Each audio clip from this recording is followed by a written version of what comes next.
بسم الله الرحمن الرحيم. اللهم صل على سيدنا محمد وعلى آل سيدنا محمد وبارك وسلم. عزیز ساتھیو، السلام علیکم. سیرت النبی صلی اللہ علیہ وآلہ وسلم کے حوالے سے آج ایک نئے موضوع کے ساتھ حاضر ہیں. آج کا ہمارا موضوع ہے حضرت محمد صلی اللہ علیہ وآلہ وسلم کو عطائے نبوت. جب آپ صلی اللہ علیہ وآلہ وسلم کی عمر شریف 40 برس 1 دن کی ہوئی تو ظاہری طور پر بھی باضابطہ آپ صلی اللہ علیہ وآلہ وسلم کو خلعت نبوت کے ساتھ ممتاز و مشرف فرمایا، جس کی تاریخ ولادت کی طرح ماہ ربیع الاول برود دوشنبہ ہے. اس کے علاوہ اور بھی مختلف اقوال ہیں. نبی کریم صلی اللہ علیہ وآلہ وسلم نے دنیا میں اشاعت اسلام کا آغاز کیا.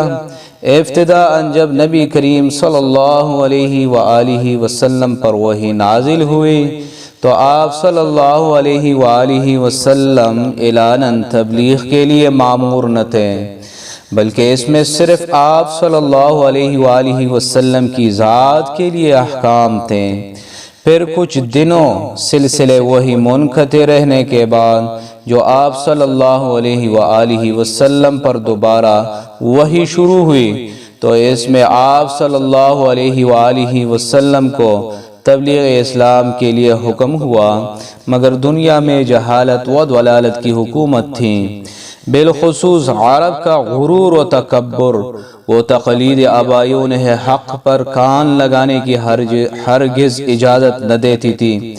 اس لیے ابتدا میں حکمت الہیہ کا اقتضا یہ ہوا کہ آپ صلی اللہ علیہ وآلہ وسلم کو اعلاناً تبلیغ و اشاعت اسلام کا امر نہ کیا جائے تاکہ اول ہی سے لوگ متنفر نہ ہو جائیں.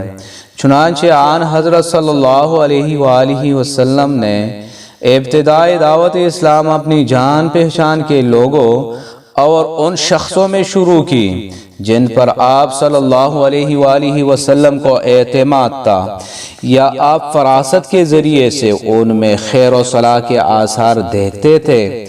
اس طریق سے سب سے پہلے زوجہ مطہرہ حضرت خدیجہ رضی اللہ تعالی عنہا اور حضرت ابو بکر صدیق رضی اللہ تعالی عنہ اور آپ صلی اللہ علیہ وآلہ وسلم کے چچا زاد بھائی حضرت علی کرم اللہ وجہہ اور آپ صلی اللہ علیہ وآلہ وسلم کے متبنی زید بن حارثہ رضی اللہ تعالی عنہ مشرف اسلام ہوئے، اور حضرت ابو بکر رضی اللہ تعالی عنہ نبوت سے پہلے آن حضرت صلی اللہ علیہ وآلہ وسلم کے دوست تھے اور آپ صلی اللہ علیہ وآلہ وسلم کے صدق و دیانت و اخلاق سے خوب واقف تھے. جب آپ صلی اللہ علیہ وآلہ وسلم نے ان کو رسالت الہیہ کی خبر دی تو فوراً آپ رضی اللہ تعالی عنہ نے تصدیق کی اور کلمہ پڑھ کر مسلمان ہو گئے. ابو بکر صدیق رضی اللہ عنہ اپنے قوم کے مسلم بزرگ تھے. تمام معاملات میں لوگ ان پر اعتبار کرتے تھے. اسلام میں داخل ہونے کے بعد آپ رضی اللہ تعالی عنہ نے ان لوگوں کو دعوت اسلام دینی شروع کی جن میں کچھ خیر و صلاح کے آثار دیکھے. چنانچہ حضرت عثمان غنی، عبد الرحمن بن غوف، سعد بن ابی وقاص، زبیر بن عوام اور طلحہ بن عبید اللہ رضی اللہ عنہم نے ان کی دعوت قبول کی، اور آپ رضی اللہ تعالی عنہ نے ان سب کو آن حضرت صلی اللہ علیہ وآلہ وسلم کی خدمت میں لے گئے اور سب کے سب مسلمان ہو گئے.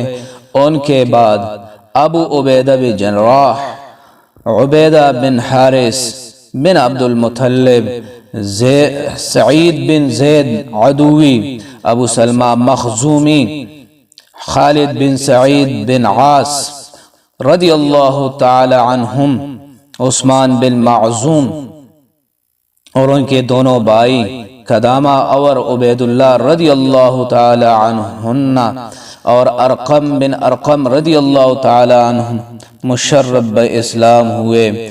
یہ سب کے سب قریش میں سے تھے، اور غیر قریش میں سے صہیب رومی، عمار بن یاسر، ابو ذر غفاری، عبداللہ بن مسعود رضی اللہ تعالی عنہم اسلام میں داخل ہوئے۔ اس وقت تک یہ دعوت اسلام مغز خفیہ جاری تھی۔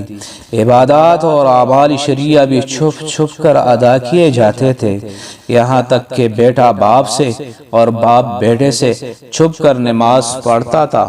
جب مسلمانوں کی تعداد 30 سے بڑھ گئی تو آن حضرت صلی اللہ علیہ وآلہ وسلم نے ان کے لیے ایک وسیع گھر مقرر کر دیا جس میں وہ سب جمع ہو جایا کرتے تھے، اور آپ صلی اللہ علیہ وآلہ وسلم ان کو تعلیم فرماتے تھے۔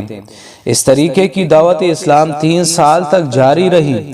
اسی دوران میں قریش کی ایک خاص جماعت اسلام میں داخل ہو گئی، اور پھر اور لوگ بھی داخل ہونے شروع ہو گئے، اور یہ خبر مکہ میں پھوٹ نکلے اور لوگوں میں جا بجا اس کا چرچا ہونے لگا، اور اب اعلاناً دعوت حق کا وقت آ پہنچا۔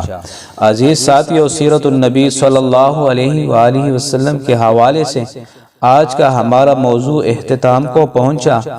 اگلے ویڈیو میں ایک نئے موضوع کے ساتھ پھر حاضر ہوں گے۔ والسلام۔